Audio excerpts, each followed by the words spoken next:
Noches, mi nombre es Oscar Huerta. Vamos a empezar hoy día lo que es el curso de saneamiento de predios. En primer lugar, quería agradecer, ¿no?, a todos por su presencia, ¿no?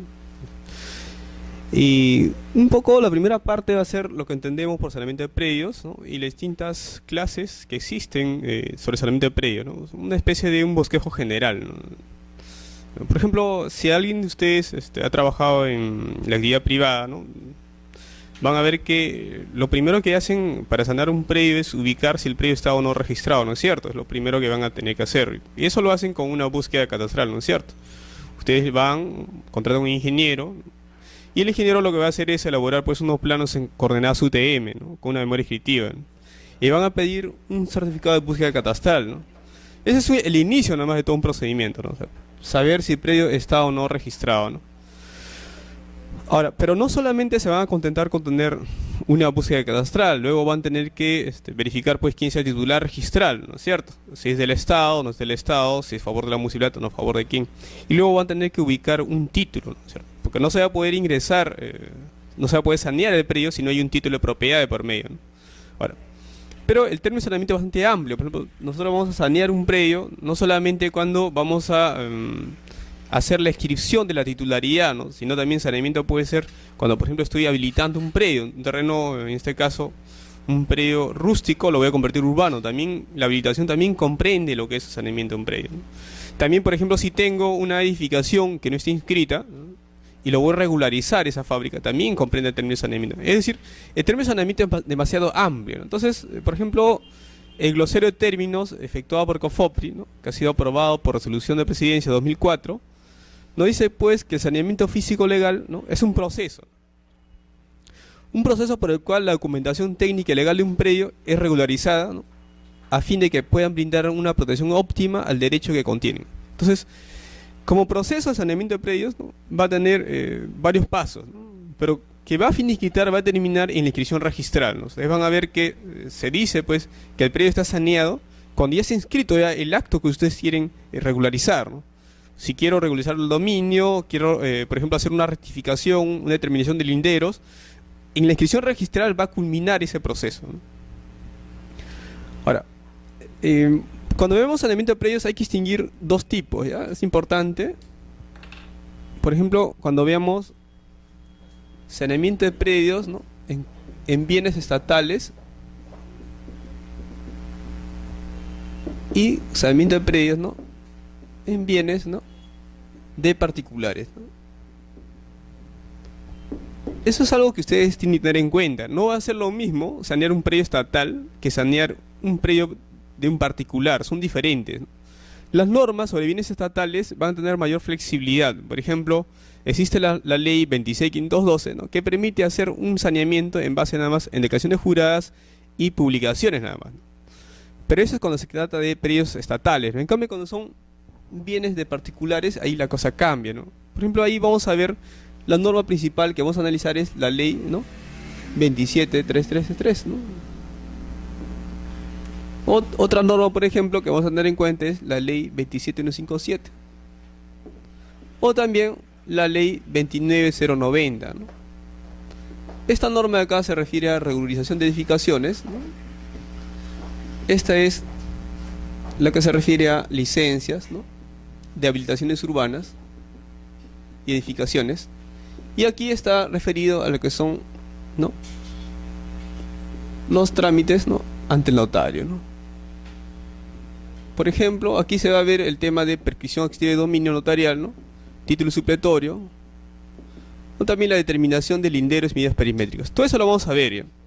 Entonces, le decía que el saneamiento de predios estatales tiene una normativa especial, ¿ya? Ahora, ¿qué es lo importante también que hay que tener que ver? ¿Cuál es el título? O sea, ¿en mérito a qué se va a hacer el saneamiento de predios, ¿no? Sea en bienes estatales o bienes de particulares, ¿cuál es el título? O sea, además, si ese título debe cumplir o no con el principio de titulación auténtica, ¿no? Le digo esto porque, por ejemplo, en el caso de saneamiento de bienes estatales, en el caso de que se quiera inscribir un derecho a favor de SEDAPAL, por ejemplo, será suficiente una declaración jurada nada más. Una declaración jurada, las publicaciones y los planos que se presenten. Ahí la documentación en sí no va a ser un instrumento público, ¿no? Bueno, la declaración jurada no es un instrumento público, ¿no? Entonces, pero mientras que cuando veamos saneamiento de bienes de particulares, ahí por ejemplo si quiero inscribir una rectificación de área, ¿no? Voy a tener que hacerlo con una escritura pública, así por mutuo acuerdo. Si quiero hacerlo por el procedimiento notarial, ¿no? Igual va a tener que haber una escritura pública por medio, ¿no? O puedes elegir también un procedimiento judicial, pero en ese caso elegiré, pues, tendré que hacer partes judiciales. Entonces, en primer lugar que ustedes ubiquen el título, en mérito a qué documentos va a acceder, ¿no? Esa rectificación o esa regularización que se va a efectuar, ¿no? Ahora, lo ideal sería pues que se respete el debido procedimiento. Ustedes van a ver que en las distintas clases de procedimientos de saneamiento de predios se exige siempre que se respete el debido procedimiento, es decir, se tiene que notificar a los titulares registrales, ¿no? Sea en el saneamiento catastral registral, ¿no? Que es el CUC, o sea en la determinación lindera de medidas perimétricas, o sea en la prescripción adquisitiva de dominio. Ustedes van a ver que siempre es importante que el registrador verifique que se ha emplazado, se está notificando a los titulares registrales. Es algo importante, es decir, el título que ingrese, sea por saneamiento, siempre tiene que adecuarse, ¿no? Con la partida registral, ¿no? El registrador debe verificar eso. Ahora, ¿por qué es la justificación de que las normas para sanear predios estatales son más flexibles? Bueno, en principio porque hay un fin social de por medio, ¿no? O sea, se justifica la flexibilidad de las normas para saneamiento de bienes estatales, ¿no? Sin embargo, cuando se trata de bienes de particulares, se exigen más requisitos. Aparte de la documentación que hay que tener en cuenta, ¿no? Hay que ver también, cuando hablamos de bienes estatales, estas normas especiales, se refiere a todo tipo de entidades estatales, ¿no? Me refiero aquí no solamente a la SBN, ¿no? Me refiero también a municipalidades, gobiernos regionales, el Ministerio de Educación, y cualquier ente estatal puede fundamentarse su saneamiento en base a estas normas especiales, especialmente la Ley 26.512.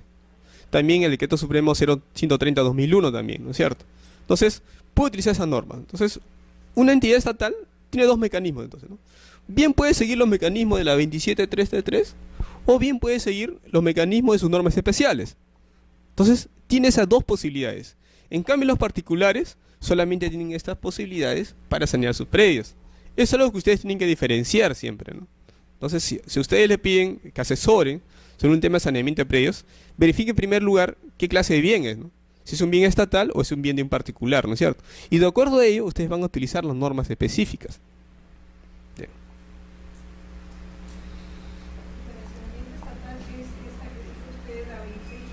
Así es, la ley 26.512, así es. Decreto Supremo 130/2001, sí. Sí.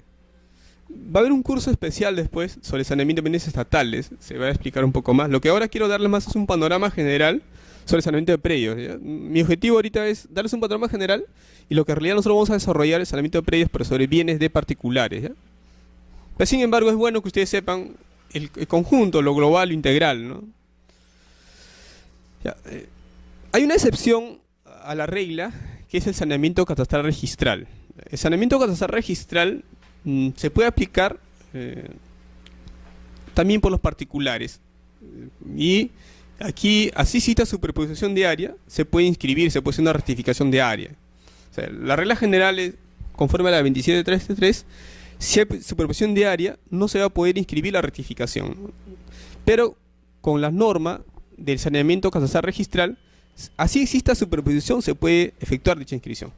Vamos a ver más adelante en qué consiste ese procedimiento de saneamiento catastral registral, que tiene que ver con el CUC. Cuando hablo del CUC, me estoy hablando del Código Único Catastral, de la Ley 28.294. ¿Ya? Vamos a explicar un poco sobre eso. Bien, mi punto de vista es que efectivamente se debe permitir normas flexibles para efectuar el saneamiento de predios, ¿no? En el caso de bienes estatales, pero considero que siempre se debe respetar, ¿no?, el debido procedimiento. Es decir, se tiene que notificar siempre al titular registral, pero además se tiene que tener en cuenta el título que va a ingresar, ¿no? Siempre es importante tener en cuenta el principio de titulación auténtica, ¿ya?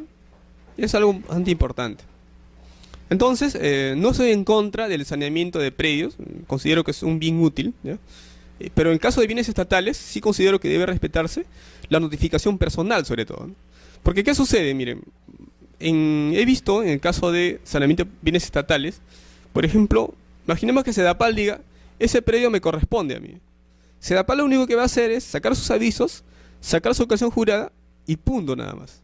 No va a acreditar ante registros la notificación personal.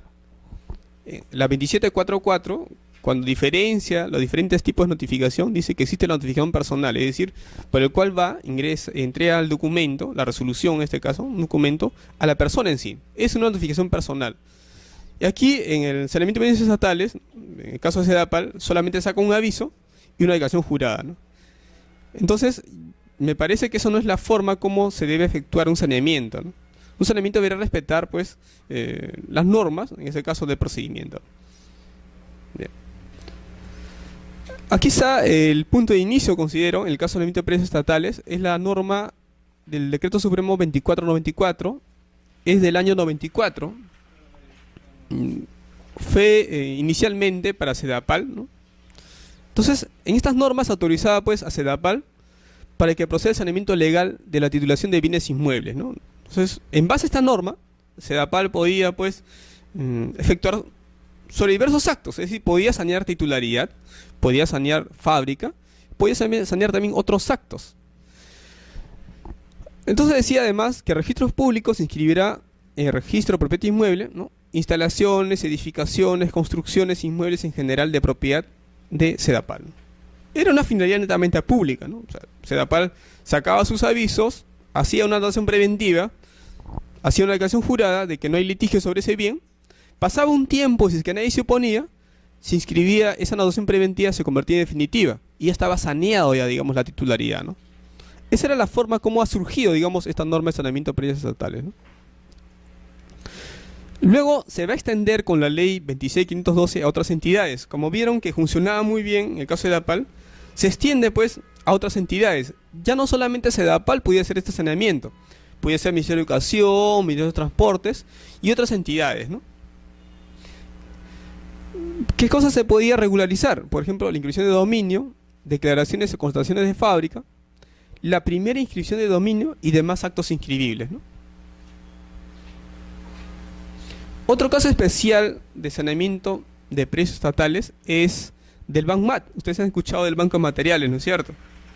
El Banco de Materiales tiene una norma especial, que en este caso la ley 28275, en el cual pues se le permite que el Banco de Materiales pueda sanear también sus predios, ¿no? ¿Qué cosa presentaba? Contratos y documentos, ¿no?, en firma legalizada notariamente. Inclusive ellos tenían unos formatos especiales por el cual podían sanear también sus predios, ¿no? Y luego tenemos el CUC, que les había explicado a ustedes. Ahora, el CUC va a ampliar el espectro de aplicación, ¿no? No solamente pueden ser para bienes estatales, sino también para particulares, ¿ya? También considero que es una norma de saneamiento, porque si bien es cierto, primero se da la directiva 01/2007, pero aquí, esta directiva, 01/2007, el problema que tenía después, le decía que así existan superposiciones de áreas, se podía inscribir la rectificación de área, ¿no? Me explico mejor. Imaginemos que ustedes son propietarios de un predio de 200 metros cuadrados, ¿ya? ¿Ya? Pero en la realidad física, el predio tiene 250 metros cuadrados. Si un particular A quiere hacer su rectificación de área, no podía emplear la ley 2733, porque esta ley dice si que hay incremento de área y si hay superposición de área, ya no procede a la rectificación de área, ¿ya? Podía hacerlo por mutuo acuerdo, pero el problema está que de repente algún colindante no iba a aceptar pues que él amplíe su área a 250 metros. Pero en cambio, con la norma de saneamiento casada registral, así esta superposición, él sí puede rectificar su área. Ahora la pregunta es, ¿cómo sustenta estos 50 metros de más? Ahí viene el problema, ¿no es cierto? Entonces, con esta norma del saneamiento catastral registral, así existe incrementos de área, así existe superposición, sí puede efectuarse la rectificación de área. Ahora, esta directiva 01/2007 ha sido dejada sin efecto, ¿no? Y actualmente la directiva vigente es la 02-2013, ¿no? Entonces, esta directiva actual vigente, ¿no?, también permite la rectificación de área, pero siempre en un trámite de el CUC. ¿Para qué surge el CUC? El CUC es un código único catastral que sirve para identificar la identificación del predio. Es decir, con el CUC lo que se va a tratar de brindar es una mayor ubicación exacta del predio. Este código único catastral va a permitir, pues, ubicar a un predio a nivel del globo terráqueo. Es más preciso, digamos. Ahora, pero no todas las municipalidades expiden el CUC, no todas las municipalidades tienen zonas catastradas. Es cierto que las municipalidades expiden, son entes generadores de catastro, es cierto, pero la ley 28.294 lo que busca es estandarizar los catastros. Y solamente algunas municipalidades es que han estandarizado su catastro, conforme a la ley 28.294. Por ejemplo, ¿no?, tenemos Miraflores, ¿no?, o también Cercado también. Entonces, si un usuario va ante una municipalidad y pide ese CUC, cuando uno le dan el CUC, le van a dar los linderos y medidas perimétricas de un área. Y si eso lo presenta a registros y discrepa con lo que aparece en registros, uno puede pedir que se lleve a cabo el procedimiento de saneamiento catastral registral. ¿Qué es lo que hace? Notifica a todos los colindantes, ¿no?, y si que no hay oposición, se va a anotar preventivamente, ¿no?, el saneamiento catastral registral. Se notifica a todos ellos, pasa un plazo, si no hay oposición ya se convierte en definitiva ya. Lo malo de esta directiva es que, primero, genera duplicidad de partidas. Lo segundo es que no va a solucionar el problema de los predios colindantes. O sea, yo inscribo las nuevas colindancias en la partida donde estoy rectificando, pero en las demás partidas involucradas lo dejo ahí tal como está, y con lo cual genera, pues, duplicidad de partidas. Lo que ha buscado esta directiva, ¿no?, y la ley 28.294 es darle importancia a lo que es el catastro. Y ahí es bueno que ustedes sepan diferenciar la labor que tiene catastro y la labor que tiene registros públicos. Catastro es un inventario físico de predios, esa es su finalidad concreta.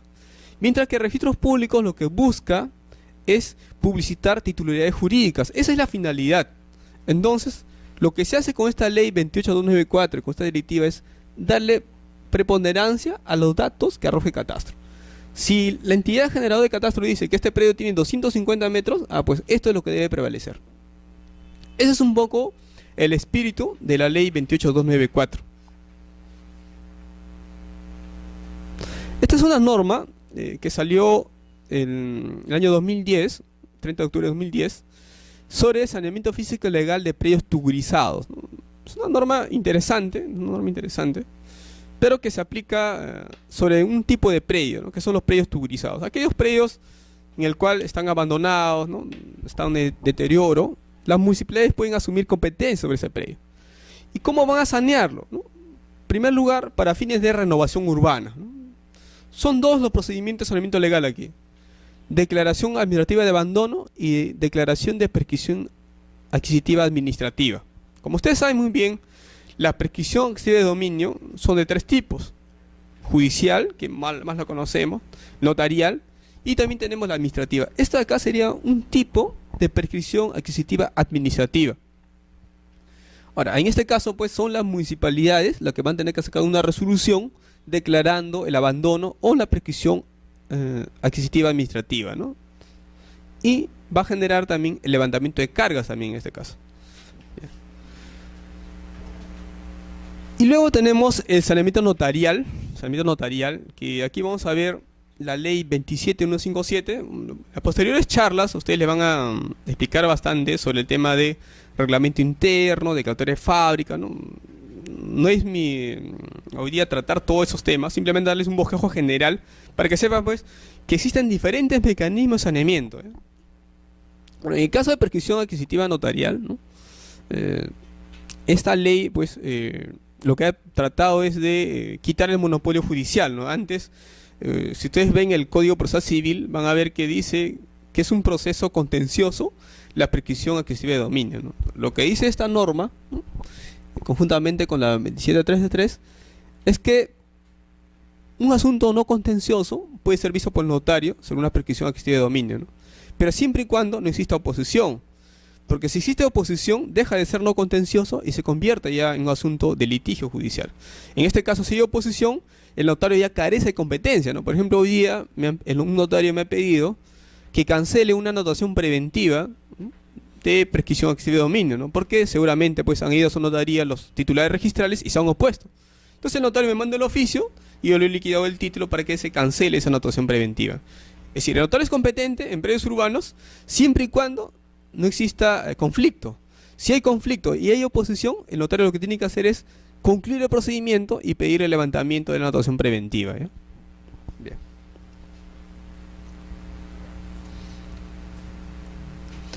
La ley 2733 se va a amparar en el artículo 950 del Código Civil, ¿no? Y están los requisitos que van a tener que hacer. El notario va a tener que hacer también publicaciones, ¿no?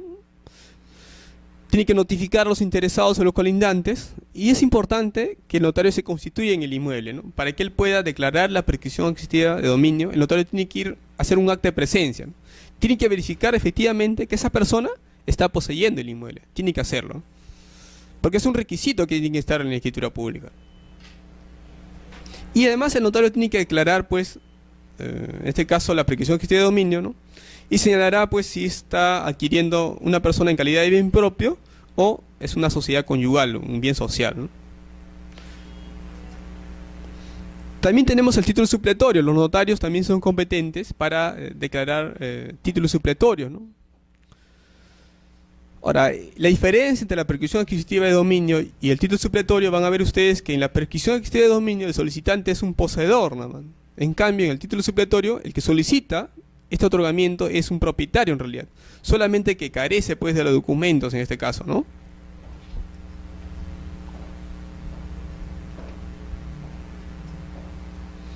Tenemos otro mecanismo de saneamiento, el saneamiento del área, linderos y medidas perimétricas. Esto lo vamos a desarrollar, ¿no?, ya seguramente otra semana, así en profundidad, ¿no? Vamos a ver los tres mecanismos regulados en la ley 27333, ¿no?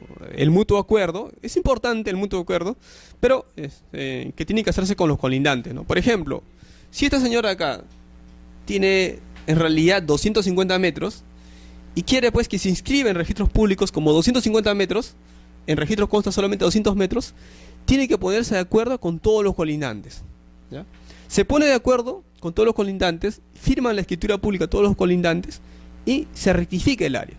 Se rectifica el área de esta persona, pero también de los demás colindantes. Y ahí no importa que exista superposición de área, porque en realidad están interviniendo todas las partes contratantes, en este caso, todos los posibles afectados, y se va a proceder con la rectificación de área. No hay ningún problema en el mutuo acuerdo, ¿eh? Y en realidad, esta es la forma como deberían efectuarse casi todas las rectificaciones de área, ¿no? Ahora, vamos a ver en las próximas clases que existe una posición del tribunal registral que dice, pues, no es necesario que intervengan todos los colindantes, solamente deben intervenir cuando sus predios sean afectados. Es una posición del tribunal que lo vamos a discutir con ustedes, ¿no? El tribunal dice, solamente intervendrán aquellos colindantes que resulten afectados con la rectificación. Si que Catastro dice, no se está afectando a los predios colindantes, no será necesaria esa intervención. Eso lo vamos a analizar más adelante, ¿ya? ¿No? Así es. Así es. Vamos a verlo más adelante, ya. En el caso de procedimiento notarial, ¿no?, en el procedimiento notarial, aquí van a tener que seguir las mismas reglas, ¿no?, del 504 del Código Procesal Civil. Y también van a ver ustedes que en el caso de procedimiento notarial, qué clase de planos se deben presentar. Es decir, hay que tener en cuenta que hay un precedente de observancia obligatoria que dice que los planos que se van a tener que presentar no necesariamente deben ser visados por la municipalidad, sino que también pueden ser los planos que han sido efectuados por un verificador nada más. Ahora, es un precedente de observancia obligatoria que nosotros tenemos que seguir. Entonces, en este caso de un procedimiento notarial que se presentan los planos, podrían ser tranquilamente ser visados por un verificador nada más, ¿no? Así es. Ese es un precedente de observancia obligatoria bastante discutible, porque el artículo 504 y siguiente del Código de Proceso Civil habla que sean los planos visados por la municipalidad cuando uno revisa el reglamento de la 27157, dice que los planos sean visados por la municipalidad. Sin embargo, el tribunal ha sacado una interpretación, ¿no? Y, bueno, ahora es precedente solo es obligatoria, y los planos pueden ser visados por un verificador nada más, ¿no? Sí, por favor.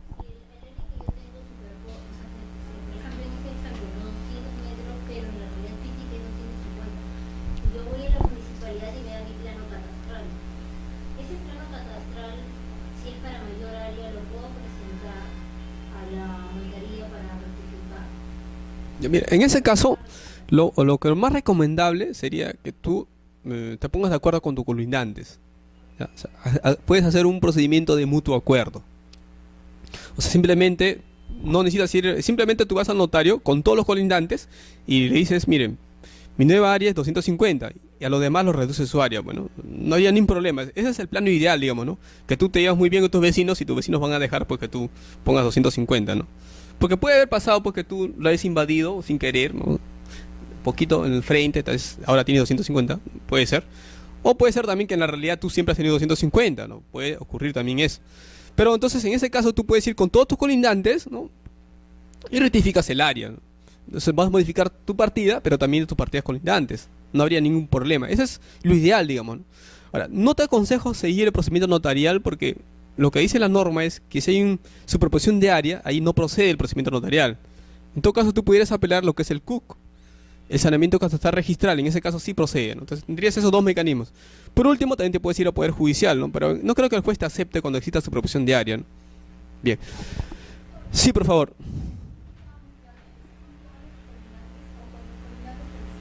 Ah, ya, muy bien. Según el tribunal registral dice que solamente deben ser aquellos colindantes que sean afectados. Pero según la norma, según el artículo 13 de la 27.3 de 3, tiene que ser, conforme acá está, tú ves el literal A, ¿no es cierto? Literal A, por todos los colindantes, ¿no? O sea, lo aconsejable para mí es que sean todos los colindantes, ¿no? Porque lo otro es una interpretación nada más que hace el tribunal. Si ellos, bueno, lo ideal es que no se opongan, ¿no? Lo ideal es porque si ellos están firmando la escritura pública, no se van a oponer. Bueno, si tú ves que hay cierta oposición de parte de ellos, tendrías que hacer, bueno, en este caso, un proceso judicial de repente, ¿no? Porque ya no podrías hacer el saneamiento catastral registral, porque si hay oposición, ahí no va a quedar eso. Tendría que hacer un proceso judicial en todo caso. Así es. Una pregunta, en el caso de que el catastro indique de que no se superpone con ningún colindante, pero de 200 a 250 obviamente que ha variado, y a la que está superponiéndose a la matriz, llámese la matriz, es la parceladora, pues ahí en todo caso, ¿cómo haría el tema de punto acuerdo? Ya. Esa es la matriz, ¿no? Y la matriz ya está parcelada, ¿no? Claro. Supuestamente sí, ¿no? Pero en realidad... Hay una posición del tribunal registral que es bastante discutible también, pero es una posición al final de cuentas, ¿no? Es una interpretación que ellos dicen que cuando afecta a vías y los planos están visados por la municipalidad, se supone que ellos ya lo han autorizado, ¿no? Y por ahí te lo van a pasar, ¿no? O sea, mi consejo es que si el registro te lo observa, tú apeles, pues, si el tribunal como tiene ya criterio reiterado, podrías hacerlo. ¿Cómo lo haría el procedimiento? Ya, si tú quieres hacerlo por mutuo acuerdo, solamente a los colindantes que estás ahí, y la municipalidad claro, Se la va a mandar a la matriz, ¿no? claro, Entonces, ¿cómo haría el punto acuerdo? en ese caso, pues, no hay colindantes en ese caso, ¿no es cierto? Simplemente tú tendrías que presentar tu escritura pública, ¿no? Y señalar, pues, que no hay colindantes en ese caso, pero ahí habría que analizar la partida. No se superpone con ningún colindante. Claro, por eso decía, ¿no? Pase. Pues en ese caso, tú pudieras presentarlo, ¿ya? Presenta los registros y el registrador te va a decir, oye, haz que intervengan los colindantes. Tendrías que apelar, el tribunal dirá, pues como aquí no se está afectando a ninguno, según lo que dice el catastro, ya el tribunal tendría que darte la razón. Pero de principio el registrador sí te lo va a observar, porque el artículo 13 es claro, dice, deben participar todos los colindantes. No dice que los colindantes no participen cuando los predios no sean afectados, no dice eso la norma, ¿no? La norma es precisa en ese caso, ¿no? Tú tendrías que apelar recién y el tribunal pues te dé la razón a ti, ¿no? ¿No es cierto? Como decía, es un tema bastante discutible, ¿no? ¿Cómo nos aconsejaría nosotros hacerlo por punto acuerdo, procedimiento notarial? O sea, ¿cuál sería el procedimiento legal? Desde mi punto de vista, si tú ves que no estás identificando los colindantes, en este caso, ahí sería un procedimiento notarial, ¿no? Un procedimiento notarial en este caso, ¿no? Pero ten cuidado, porque si tú me dices que Catastro dice que no hay superposición, ahí aplicaría ese procedimiento notarial, ¿no? No habría ningún problema, ¿no? Sí. Bien. Sí, por favor. Así es.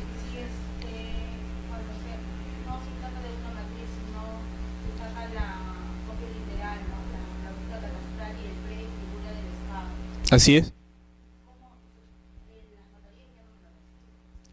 Lo que sucede, claro, lo que sucede es cuando son bienes estatales, lo más recomendable sería seguir pues los procedimientos especiales, ¿no? Porque si el bien está, el bien está a nombre del Estado.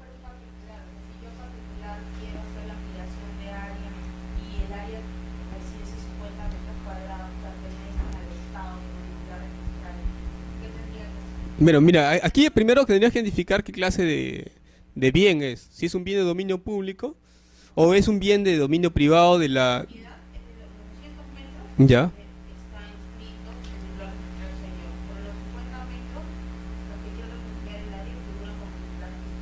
Ya, por eso decía, no. El Estado tiene dos tipos de bienes. El Estado tiene bienes de dominio público y bienes de dominio privado. Si es que fueran bienes de dominio privado del Estado, igual tú tendrías que ir con la SBN en este caso, ¿no? Porque tiene que haber un mecanismo en este caso porque a ti te existe una adjudicación en ese sentido, ¿no? Pero cuando son bienes del Estado, ¿no? Va a ser un poco complicado para que te hagan la rectificación de área, ¿no? Es un poco, el notario lo va a pensar dos veces. Aunque ya he visto ahora, así, que salió la ley 26.918, en el cual señala pues que no se puede prescribir los bienes del Estado, ¿no? Sin embargo, hay un precedente de observancia obligatoria que dice que esa es una labor del notario, ¿no? O sea, si el notario quiere hacerlo, lo va a hacer. Y he visto escrituras públicas, ¿no? De prescripción adquisitiva de dominio, que el bien está a nombre, por ejemplo, de la municipalidad de Paz. Por ejemplo, en este caso la municipalidad de Punta Negra, ¿no?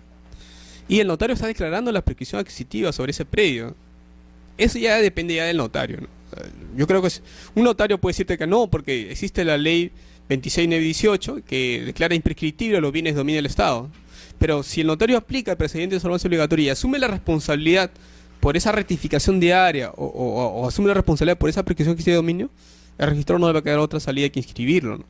Pero desde el punto de vista, si el notario se le ocurre hacer una prescripción adquisitiva de dominio sobre un bien de dominio del Estado, debería justificarlo por qué.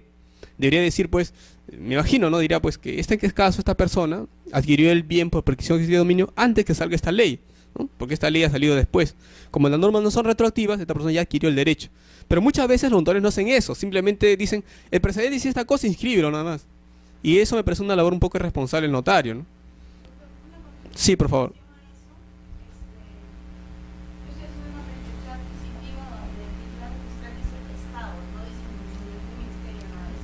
Ya, tienes que ir al notario. Sí.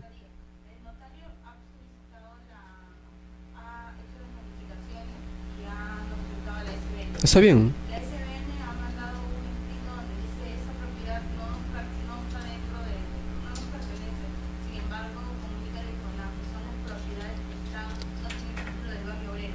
Ya, ya.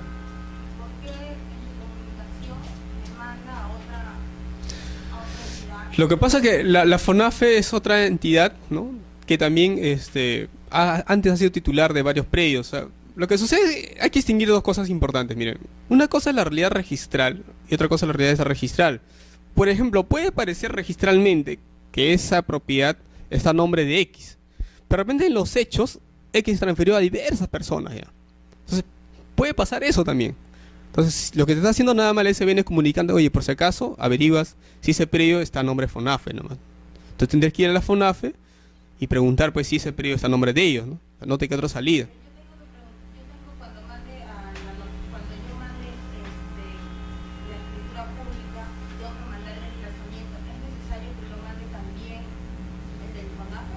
No, se supone ya que es la SBN, ¿no? Que tú has cumplido con notificar al SBN en representación del Estado, ¿no? No, pero eso es un tema ya de trámite interno que lo tiene que resolver el notario, ¿no? Si el notario considera, ¿no? Si el notario considera que es necesario que se notifique a FONAFI también y hacer una labor, o sea, el registrador no va a evaluar eso, ¿no? Al registrador lo que va a interesar en este caso, ¿no? En este caso es que se ha cumplido con notificar al titular registral, en este caso el Estado. Es lo que le importa al registrador. Y como te decía, ¿no? Como ya hay ahorita un precedente de observancia obligatoria acerca de la aplicación de la ley 26918, al registrador no le queda otra salida que cumplir en este caso ese precedente, ¿no? Porque antes, cuando venía una prescripción adquisitiva de un predio a nombre del Estado, los registradores tachaban el título sustantivamente, así de frente, sin asco, tachaban. Pero luego ya el tribunal tuvo que sacar ese precedente, ¿no? Entonces, actualmente un notario sí puede prescribir sobre un bien estatal, ¿no? Pero claro, que no esté escrito a nombre de COFOPRI, ¿no? Porque si está escrito a nombre de COFOPRI, y la misma ley 27333 señala que ahí no procede, ¿no? Así es, muy bien. ¿Alguna otra pregunta, señores? Predios rurales, no, el notario no tiene competencia sobre predios rurales. El notario solamente tiene competencia sobre predios urbanos nada más. Sí. Ahí en ese caso tendría que seguir otro procedimiento, ¿no? Sí. Bien. Miren, señores, que la parte final, en el caso del procedimiento notarial, dice, ¿no? Cuando el área real, en este caso área real 250, ¿no?, es superior a la registrada, procederá a este trámite siempre y cuando exista una certificación registral de que la mayor área no se superpone a otra registrada, ¿no? Ese es un requisito que debe pedir el notario, ¿no? El supuesto que me decía su compañero ustedes, ¿no? Pero si Catastro dice que no hay superposición, en ese caso sí procedería, no habría ningún problema, ¿no?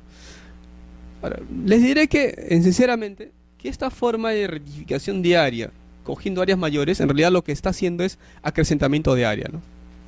Y ese acrecentamiento de área no está justificado. Esos 50 metros, ¿de dónde ha surgido? ¿Cuál es el título de propiedad? No tiene acá. O sea, en realidad están utilizando mal la figura de la rectificación de área para acrecentar área sin presentar título de propiedad. Y eso es un poco lo cuestionable de esta figura, ¿no?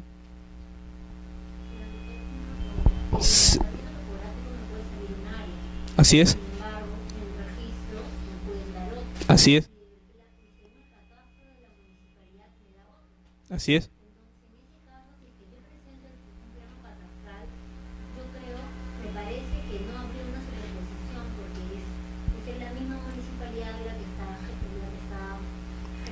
Así es. Claro, lo que sucede es lo siguiente, ¿no? Miren. Lo que sucede es que las primeras inscripciones que se hacían en el registro de propiedad inmueble, hay que tener en cuenta que nuestro registro de nosotros surge en 1888, ¿ya?, con la época de Andrés Avelino Cáceres, ¿no? Y estas primeras inscripciones se hacen sin base gráfica, sin planos. Entonces hay un montón de datos, predios matrices, ¿no?, que solamente descripción nomás, dice, pasa por un río, colinda. Esos ríos ya no existen ya. Entonces los puntos, inclusive los sitios, se han movido ya. Entonces muchas personas que vivían, por ejemplo, acá, se han corrido un poco más. Entonces, actualmente decir, oye, yo levanto mi plano topográfico y esa es mi área que me corresponde, esa es el área que tú realmente posees ahora. Pero nadie te está diciendo que estuvo en tu momento, cuando escribiste el título, esa es tu área. O sea, en la realidad, se van corriendo, se van moviendo. Vean ustedes, tienen un terreno que su vecino ya se metió 10 centímetros ya. Que su vecino por el fondo se ha metido 10 centímetros, se corrió 10 centímetros.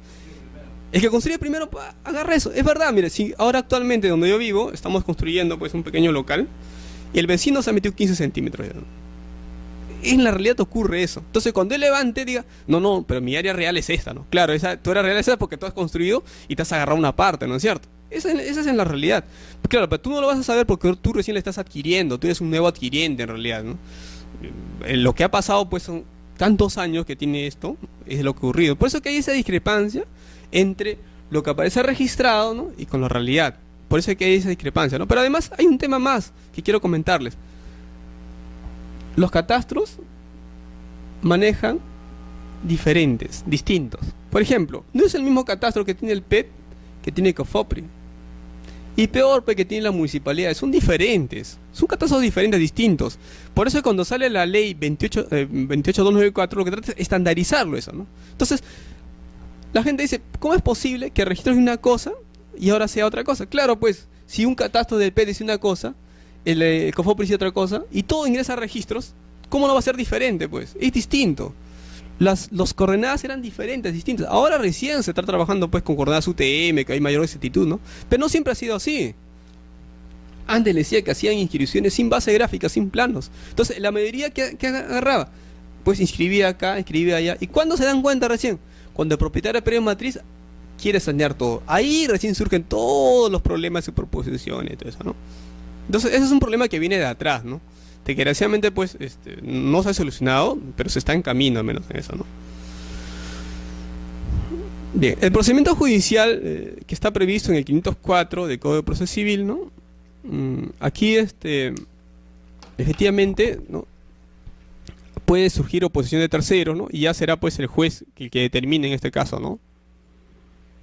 Ahora, lo importante es que en cualquier etapa, sea del procedimiento notarial o sea del proceso judicial, si es que hay acuerdo de los propietarios, concluye el procedimiento notarial, concluye el proceso judicial y se puede llegar a un mutuo acuerdo. Como les decía, para mí lo ideal sería que exista un mutuo acuerdo entre colidantes, porque ahí no va a haber después un proceso judicial, no se va a pedir la nulidad de esa inscripción, porque han participado los titulares registrales, han mostrado su consentimiento. Eso es lo ideal, ¿no? Pero muchas veces pues nadie quiere ceder 10 centímetros, nadie quiere ceder sus 20 centímetros, y la pelean y la luchan hasta final, ¿no? Eso también es un problema, ¿no? Bien, hemos hecho un bosquejo general acerca del saneamiento de predios. Hemos visto los dos tipos grandes: el saneamiento de predios, bienes estatales, y saneamiento de predios, lo que son predios particulares. Ahora sí, vamos a centrarnos, ¿no?, en lo que es la propiedad predial, y antes de eso hay que tener en cuenta lo que es el derecho a propiedad, ¿no? Eso es algo importante. Miren, el concepto de derecho a propiedad ha ido variando, ¿ya? Tradicionalmente se decía, ¿qué es derecho a propiedad, no? Derecho a usar un bien, derecho a disfrutar un bien y derecho a reivindicarlo un bien. Y también derecho a transferirlo. Eso es, usualmente cuando uno decían, ¿qué es derecho a propiedad?, enumeraban nada más los atributos del derecho a propiedad. Esa es una concepción tradicional, ¿no? Eso, definición está en el Código Civil francés, ¿no?, y también en los códigos latinos, ¿no?, que han ido imitándolo. Pero esa concepción tradicional ahora ya no se utiliza, ya, ¿no? Ahora lo que se trata de ver es una concepción moderna, ¿no? Aquí se dice, pues, no es solamente el conjunto de facultades que tiene en el caso de derecho a propiedad, sino que tiene que haber un concepto del dominio basándose en la idea de poder más amplio que se tiene sobre una cosa. Ustedes pónganse un ejemplo, miren. El derecho de propiedad va a seguir existiendo, así se establezca un derecho de usufructo, ¿no es cierto? Existe un derecho de usufructo, pero tú sigues siendo propietario. O sea, de repente tú eres nudo propietario, como te dicen, pero tú sigues siendo propietario. El derecho de propiedad sigue existiendo. O sea, así exista una hipoteca sobre un bien inmueble, pero tú sigues conservando tu derecho a propiedad. Existe un derecho a superficie de repente, pero tú sigues siendo propietario. Entonces, esa idea de que el derecho a propiedad solamente es la suma de esas facultades ha sido un poco dejada de lado, ¿no? Entonces, ahora lo que se dice es que el derecho a propiedad es un poder, ¿no? Es un poder integral en este caso y que va a seguir subsistiendo, así existan otros derechos reales limitados, ¿no? Álvarez Caperuccipi es un autor español que recomiendo bastante su lectura, ¿no? Él dice que el derecho a propiedad es un señorío más pleno sobre las cosas, ¿no? Avendaño, es un autor peruano, ¿no?, nos dice que propiedad es un poder jurídico que se recae sobre un bien o conjunto de bienes, sean corporales o incorporales, ¿no? Guillermo Borda introduce un concepto de función social. Actualmente el derecho a propiedad no es solamente un derecho privativo absoluto de un particular. Es decir, yo soy propietario y yo hago lo que quiero con mi propiedad. Eso no es así, ahora tiene una función social. Por ejemplo, si tú tienes una casa y por ahí va a pasar una pista, te pueden expropiar ese bien. ¿Por qué? Porque se está valorando, pues, es la función social de la propiedad, la utilidad social. O sea, es decir, van a sacrificar un poco tu derecho particular en beneficio, pues, de otras miles de personas que sí van a necesitar de eso. Entonces, actualmente, el derecho a propiedad tiene una función social, ¿no? Es importante que tomemos en cuenta eso. Tenemos también la definición de Alba de Alejo, que dice que el derecho a propiedad es un poder jurídico pleno sobre una cosa. No es un señorío parcial, sino es un plenitud integral, ¿no? Ahora, esta concepción de la función social de derecho a propiedad también lo ha recogido el Tribunal Constitucional, ¿no? El Tribunal Constitucional, pues, nos dice que cuando hablemos de derecho a propiedad, no solamente hay que tener en cuenta el artículo 2, 8 y 16 de la Constitución, ¿no? Sino que también hay que tener en cuenta el artículo 70 de la Constitución, ¿no? Que dice pues que la propiedad se ejerce en armonía con el bien común y dentro de los límites de la ley, ¿no? Entonces, el derecho a propiedad para el Tribunal Constitucional no es un derecho absoluto, sino que tiene limitaciones. Limitaciones, por ejemplo, cuando vamos a ver ahora la propiedad predial, ustedes van a ver que esa propiedad predial, sobre un derecho de propiedad sobre un predio, va a estar sujeta a varias limitaciones, por ejemplo, a una zonificación. Ustedes van a ver que cuando ustedes quieran hacer una edificación, van a tener que ir a la municipalidad y la municipalidad les va a entregar un certificado de parámetros urbanísticos que le va a decir a ustedes, oye, por si acaso, tú puedes construir solamente sobre cuántos pisos, o también tienes que tener un número mínimo de estacionamientos, o también tiene que haber un retiro frontal. Entonces, el derecho a propiedad predial va a tener un sinnúmero de limitaciones que se van a tener que efectuar. ¿Y eso es por qué? Porque el derecho a propiedad actualmente no es absoluto, sino el derecho a propiedad se ejerce, ¿no?, en armonía con lo que es la función social, ¿no es cierto?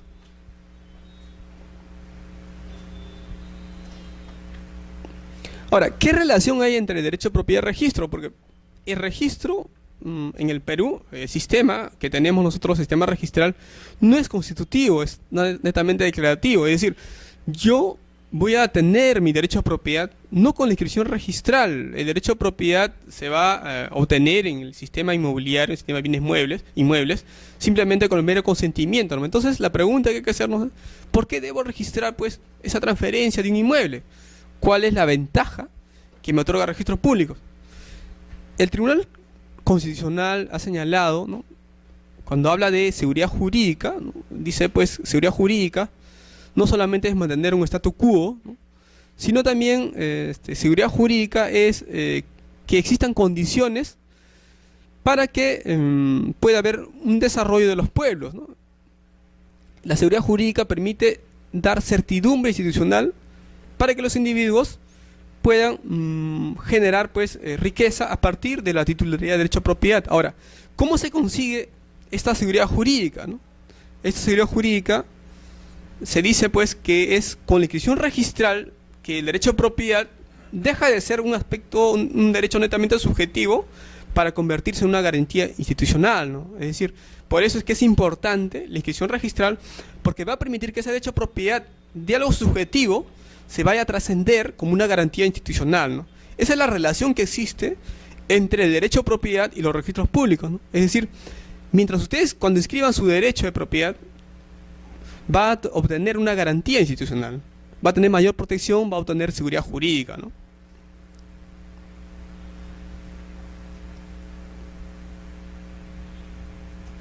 Bien.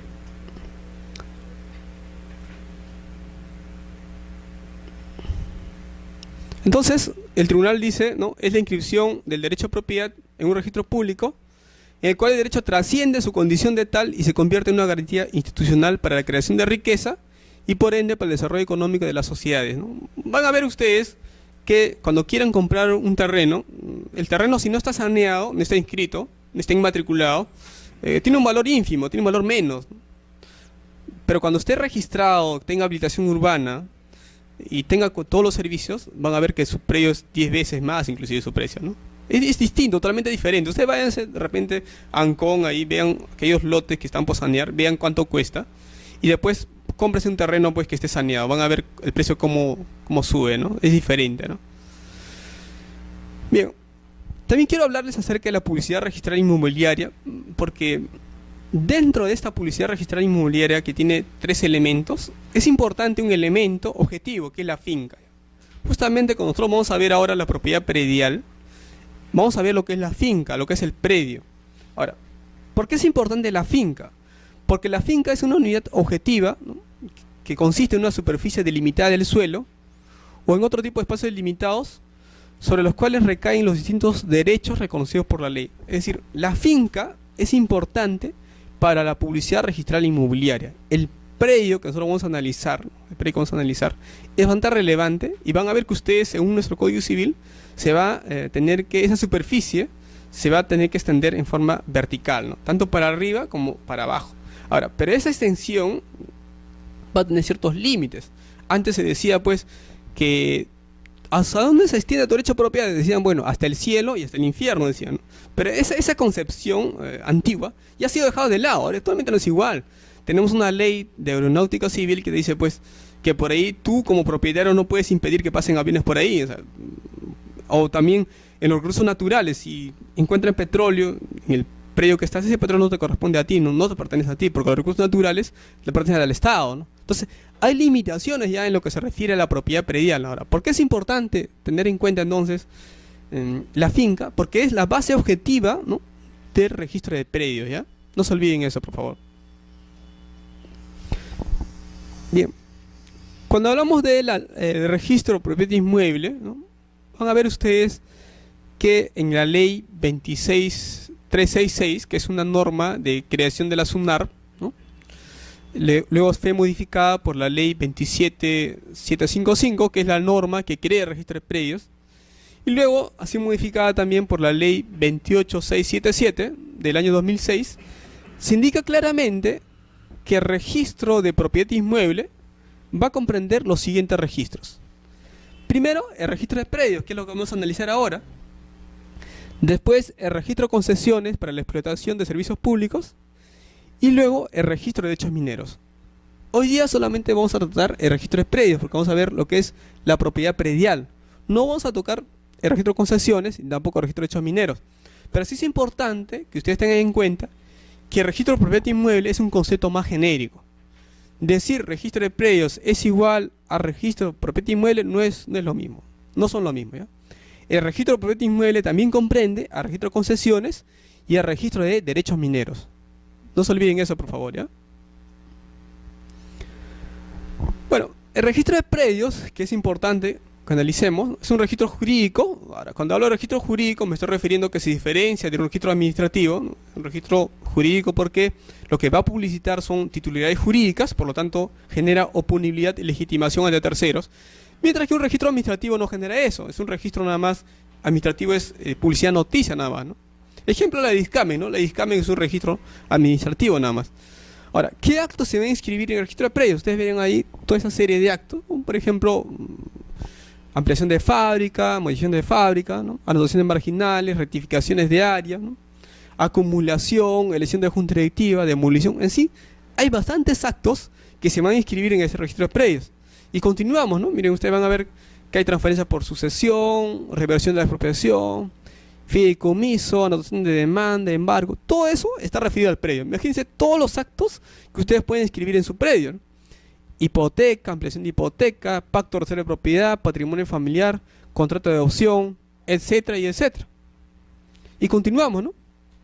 Pacto de retroventa, resolución de arrendamiento, bloqueo por falsificación, anotación de demanda, anticresis, etcétera y etcétera, ¿ya? Bien, ahora sí, vamos a ver lo que es la propiedad predial. ¿Alguna pregunta hasta aquí? ¿Les ha quedado claro a ustedes sobre el predio y registro de predios, ¿no?, y registro de propiedad inmueble? ¿Les queda claro? ¿Una pregunta? Bien, la propiedad predial está siendo regulada, pues, por el Código Civil. Ustedes cuando revisen su Código Civil van a ver que hay normas que se refieren a la propiedad predial. Cuando hablo de propiedad predial me refiero, pues, al derecho de propiedad sobre un predio, ¿no? Eso es lo que dice la propiedad predial. Ahora, ¿qué es un predio, no? Bueno, el predio es una unidad física, ¿no?, materialmente definida, conformada por un ámbito de extensión territorial, ¿no?, con edificación o sin ella. Cuando hablo de predio me refiero, pues, a un terreno también. O sea, si tiene edificaciones, fábricas de 1, 2 o 3 pisos, está bien, sigue siendo predio. Ahora, las edificaciones pueden ser en altura, ¿no?, o también sobre subsuelo. Ustedes van a ver que hay bastante tipo de construcciones que son bajo el suelo, ¿no es cierto? Los sótanos, por ejemplo, ¿no? Y pueden formar también unidades independientes. Ustedes van a ver que en un régimen de propiedad horizontal, ¿no?, las edificaciones que se leen para arriba pueden formar también unidades independientes que se pueden independizar en mérito de un reglamento interno, ¿no es cierto? Pero también hacia abajo también puede haber, en el sótano 1 puedo, pues, independizar un estacionamiento 1, estacionamiento 2, un depósito también puedo hacerlo. O sea, eso no hay problema. Todo eso forma parte del predio, ¿ya? Aquí, ¿qué modo? Sí, por favor, dime, por favor.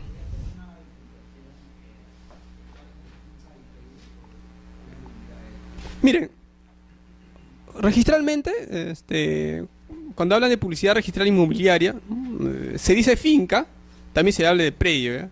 Pero en la práctica, ¿no? Van a ver ustedes cuando hablan de fincas, ¿no? Predios es un concepto más genérico. Cuando hablan de fincas, por ejemplo, ustedes van a ver que en la ley 27157 se dice pues aquellas construcciones antiguas, ¿no? Que son y que no tienen pues gran cantidad de pisos, ¿no? Por ejemplo, ustedes van a ver que aquellas construcciones antiguas que son así, ¿no? Van a ver. Imagínense que este es un terreno, ¿no? Y acá se han construido una finca, otra construcción y otra construcción, ¿no? A estos de acá se le dice fincas, ¿no? En cambio, cuando hablamos de edificaciones, van a ver que ustedes tienen 2, 3 o 4 pisos. Ahora, en estas fincas se puede aplicar el régimen de copropiedad, ¿no? E independización. Ahora, a eso lo estamos refiriendo cuando hablamos de fincas, ¿no? Pero así en términos netamente, no habría ningún problema si tú dices predio o finca, ¿no? No habría un problema. Ahora, si tú quieres ser más exquisito, pues puedes diferenciarlo conforme a la ley 27157, ¿no? Cuando habla de las fincas, ¿no? Ya. ¿Por qué es importante la edificación? Le decía ya. Mira, actualmente, por la escasez del suelo que vivimos en nuestro país, las construcciones van hacia arriba, ¿no? Ustedes van a ver que, sobre todo en Lima, ¿no? Las edificaciones son así 3, 4, inclusive he visto un edificio por Jesús María, al costado del Ministerio de Salud, hasta el piso 25 van a construir, imagínense. Entonces ahorita, en estos momentos, por escasez del suelo se está haciendo las construcciones hacia arriba, ¿no? Y la mayoría de personas pues compran departamentos. También por un tema de seguridad, ¿no? O sea, si ustedes viven en un edificio, pues va a haber una persona pues que va a vigilar ahí. Tiene ciertas ventajas vivir en un edificio, definitivamente, ¿no? Ahora, ¿es importante la edificación? Sí es importante, ahora. Pero esta edificación, ¿no? Hay que diferenciarlo lo que es la declaratoria de fábrica, ¿no? Cuando hablo de edificación, me refiero, por ejemplo, esto es una edificación.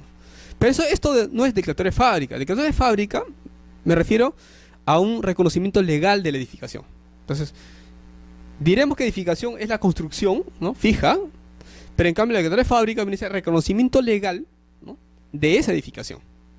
Vean esa diferencia ustedes, ¿ya? Entonces, declaratoria de fábrica es un documento legal que comprueba la construcción permanente levantada sobre un terreno. Ahora, siempre cuando hablamos de edificación tiene que ser una construcción permanente, ¿no? Si ustedes van a ver ahí algo que se pone así de manera temporal, eso no sería una edificación en realidad, ¿no?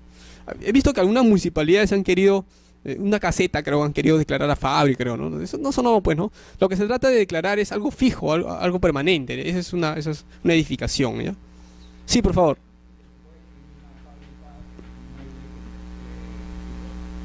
Se puede inscribir una fábrica si es que el mueble no está registrado, no está inscrito.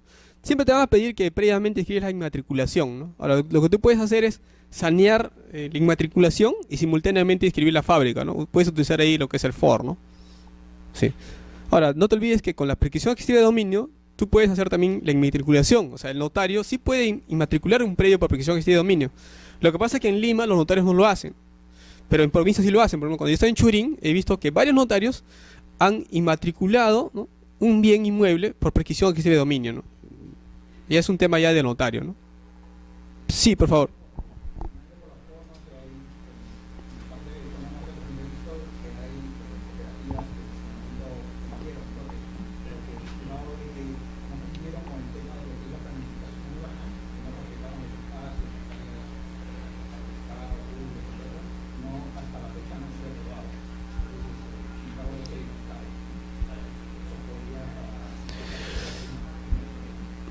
Claro, en ese caso, primero habría que hacer una búsqueda catastral para ver si esos predios están o no inmatriculados, ¿no? Lo más probable es que estén en un terreno matriz, es lo más probable.